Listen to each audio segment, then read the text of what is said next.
Hello दोस्तों, मैं हूं आपका होस्ट जस्ट फोर कोर। दोस्तों आ गया हूं आप लोग के लिए एक और अमेजिंग चैप्टर लेके। ES6 ट्यूटोरियल का ये चैप्टर 3 है दोस्तों। इस वाले प्लेलिस्ट में वीडियो जाएगा, यानी कि ES6 JavaScript tutorial for beginners. इस वाले प्लेलिस्ट में वीडियो जाएगा।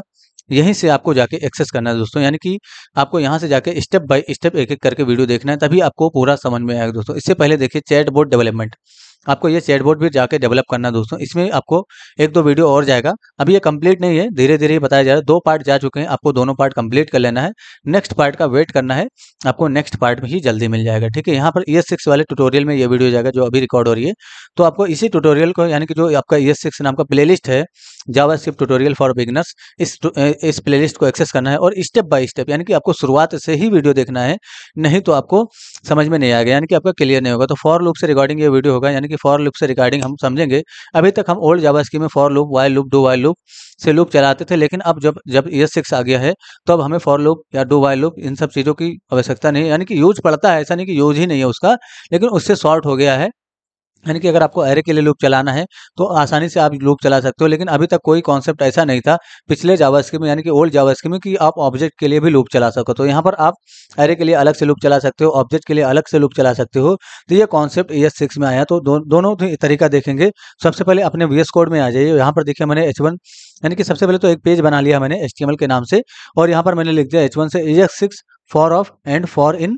और यहाँ पर देखिए लूप लिखना था मुझे, मैं लूप छूट गया, तो यहाँ पर मैं लूप लिख देता हूँ। ठीक है, इसको मैंने ब्राउजर में रन कर लिया। यहाँ पर आकर रिलोड करें, देखिए यहाँ पर आया ES6 for of and for in loop, है ना। तो दोनों ही लूप का यहाँ पर यूज समझेंगे। सबसे पहले ये समझ लीजिए कि कब आपको फॉर ऑफ का यूज करना है और कब आपको फॉर इन का यूज करना है। तो दोनों ही समझ लीजिए। सबसे पहले यहाँ पर कंट्रोल N करिए और यहाँ पर देखिए मैंने इस से लिखा एरे, यानी कि जब भी आपको एरे के लिए लूप चलाना है, यानी कि किसी एरे के लिए लूप चलाना है, तो आपको फॉर ऑफ का यूज करना है। ठीक है, मैंने यहाँ पर लिखा।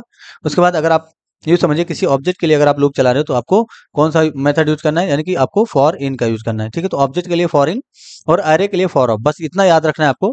कभी भी फ्यूचर में अगर आपको लूप चलाना है, अगर कोई एरे है उसके लिए लूप चलाने जा रहे हो, तो फॉर ऑफ का यूज करना है, फॉर ऑफ लूप का यूज करना है। यहाँ पर लूप लिखिए इस तरीके से। तो फॉर ऑफ लूप होता है, इसलिए यहाँ पर मैंने लूप लिखा।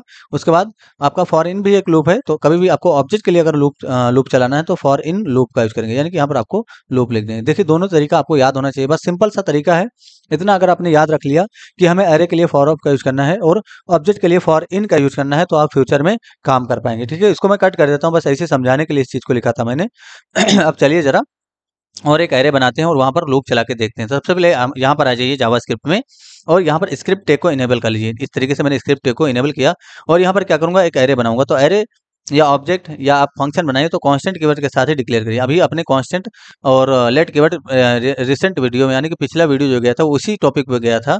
तो आपको यह भी समझ में आ गया होगा कि कब आपको कांस्टेंट बनाना चाहिए, कब आपको वेरिएबल बनाना चाहिए और कब आपको लेट बनाना चाहिए, और कॉमन डिफरेंस तीनों में क्या है वो भी आपको पता चल गया होगा दोस्तों। तो याद रखना, कभी भी एरे या ऑब्जेक्ट या फंक्शन है, आपको कांस्टेंट कीवर्ड के साथ ही डिक्लेयर करना चाहिए। तो मैंने एक एरे नाम का इस तरीके से फंक्शन बनाया, सॉरी एरे नाम का एक वेरिएबल बनाया, यानी कि ये आपका वेरिएबल हो गया और आपका ये कीवर्ड है। इसको कीवर्ड बोलते हैं, इसको वेरिएबल बोलते हैं। ठीक है, तो एक कांस्टेंट कीवर्ड के साथ वेरिएबल डिक्लेयर किया गया, इसका अलग मीनिंग होगा। तो हमारा एक एरे होगा इसके अंदर। तो मैं यहाँ पर देखिए क्या होता है, मैंने लिखा जस्ट, इस तरह से लिख दिया जस्ट, उसके बाद कॉमा देके एक नंबर दिया, फिर से कॉमा दूंगा और यहाँ पर मैं मस्ट लिख दूंगा। उसके बाद फिर से कॉमा दूंगा और यहाँ पर मैं कुछ और नंबर देता हूँ, यानी कि 2 लिख दिया या 3 लिख दिया इस तरीके से। उसके बाद कॉमा देंगे और यहाँ पर मैं आलोक लिखता हूँ इस तरीके से। उसके बाद कॉमा दूंगा, उसके बाद यहाँ पर मैं कुछ और नंबर देता हूँ। तो यहाँ पर जो आप इस तरीके से लिखते हो ना, तो ये आप इसके साथ डेटा टाइप आपको डिक्लेयर नहीं करना पड़ता है। यानी कि जब आप इस तरीके से चीज़ों को लिखते हो तो आपको डेटा टाइप डिक्लेयर करने की जरूरत नहीं कि ये नंबर है, ये जो है स्ट्रिंग है, ये क्या है ना।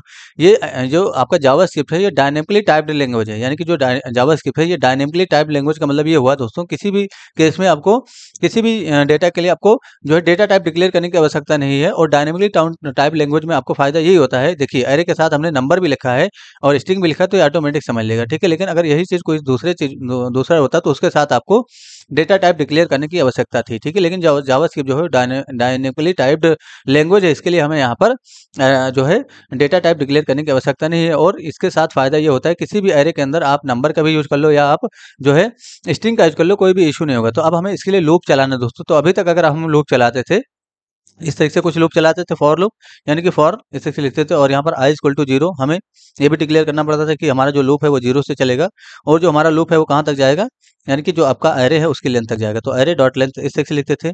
उसके बाद जो है हमारा लूप, यानी कि i में इंक्रीमेंट ऑपरेटर लगाते थे इससे, यानी कि i+1। इस सेक्शन लिखते थे ना आई प्लस प्लस, तो इसमें क्या होगा, आई प्लस प्लस लिखने का मतलब ये होगा कि आई प्लस वन। आई की वैल्यू कहाँ से चलेगी, जीरो से, फिर उसमें दोबारा जब आएगा तो आई में यानी कि जीरो में वन इनक्रीट होगा तो वन हो जाएगा, उसके बाद टू हो जाएगा, इस तरीके से प्रिंट होता था। उसके बाद आपको डेटा जब प्रिंट करना होता था कंसोल डॉट लॉग करते थे इस तरीके से। और जो एरे है उसको लिखते थे इस तरीके से, उसका इंडेक्सिंग नंबर चेंज करते रहते थे, यानी कि यहाँ पर आई लिख देते थे। इससे क्या होता था, आपका जो है डेटा प्रिंट होता रहता था। एक बार रिलोड करिए, कंसोल में जाके देखेंगे तो आपका जो डेटा वो प्रिंट होता हुआ यहाँ पर दिखेगा, ये देखिए ना। रिलोड करिए जरा और मैसेज में जाएंगे यहाँ पर, तो आपको जो डेटा है ये देखिए, जस्ट आया, फिर 12 आया, मस्ट आया, 23 आया, आलोक आया, 54 आया। तो ये कौन सा डेटा है, ये है। अब यही चीज आपका फॉर, यानी कि यही चीज अगर आप फॉर ऑफ से लिखते तो ये कोड शॉर्ट हो जाता। बॉडी तो आपका सेम ही बनेगा, लेकिन यहाँ पर जो है देखिए, आपको यहाँ पर ये भी डिक्लेयर करना पड़ा कि लूप आपका जीरो से चलेगा, कहाँ तक जाएगा ये भी डिक्लेयर करना पड़ा, और कितना इंक्रीमेंट होगा वो भी आपने यहाँ पर डिक्लेयर किया। ठीक है, इस तरीके से। लेकिन अगर सपोज करो आप यहाँ पर यही चीज फॉर ऑफ से चलाए होते, यानी कि फॉर ऑफ लूप का यूज किया होता, जो कि ES6 ने इंट्रोड्यूस किया है, तो यहाँ पर ये चीज आपका सॉर्ट हो जाता। बॉडी तो आपका सेम रहेगा, यानी कि इसको हटाएंगे, यहाँ पर इसको हटाएंगे। अभी तक आपको क्या करना पड़ता था, वेरिएबल भी पहले डिक्लेयर करना पड़ता था, लेकिन अब आपको वेरिएबल भी पहले डिक्लेयर करने की आवश्यकता नहीं है।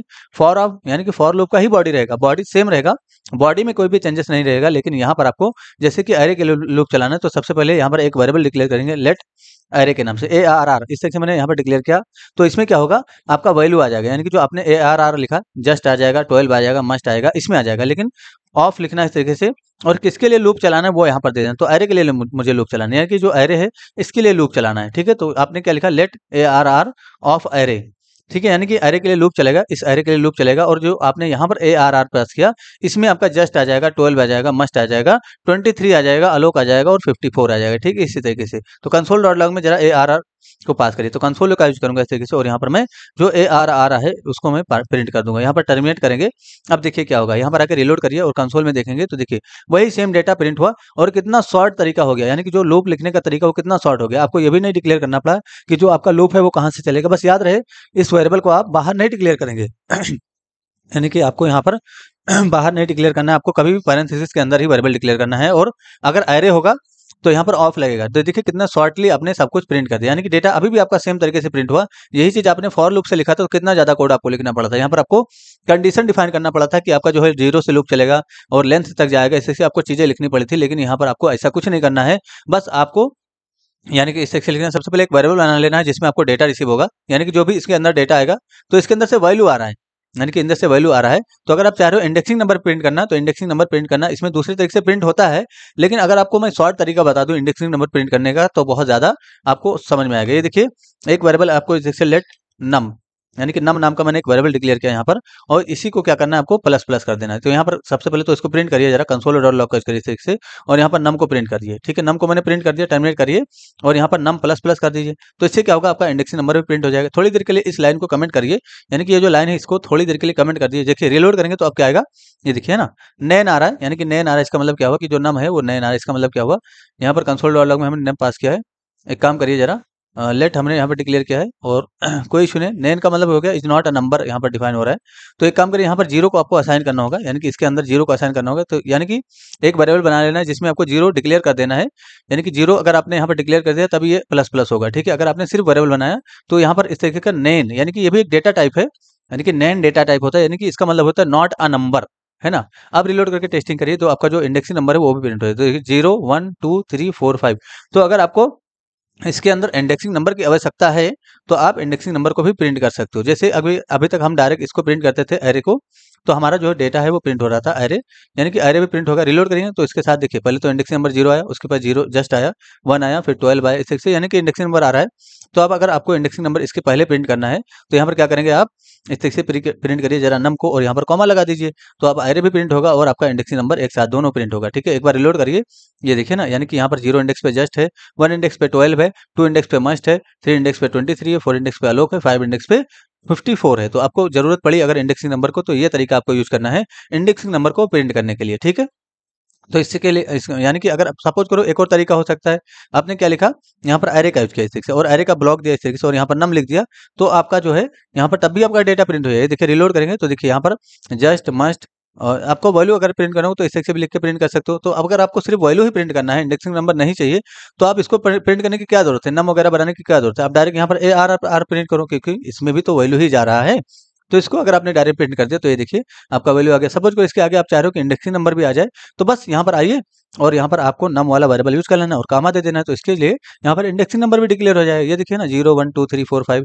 तो कितना आसान है इसमें इंडेक्सिंग नंबर को डिक्लेयर करना। ठीक है, ये देखिए फॉर ऑफ का, और याद रखना है आपको फॉर ऑफ का यूज एरे के लिए करना है। यानी कि जो आपने फॉर ऑफ लूप चलाया है ये आपको एरे के लिए ही चलाना है। ऑब्जेक्ट के लिए अगर आप लूप चलाएंगे तो फॉर इन का यूज करेंगे। तो चलिए उसको भी देखते हैं जरा।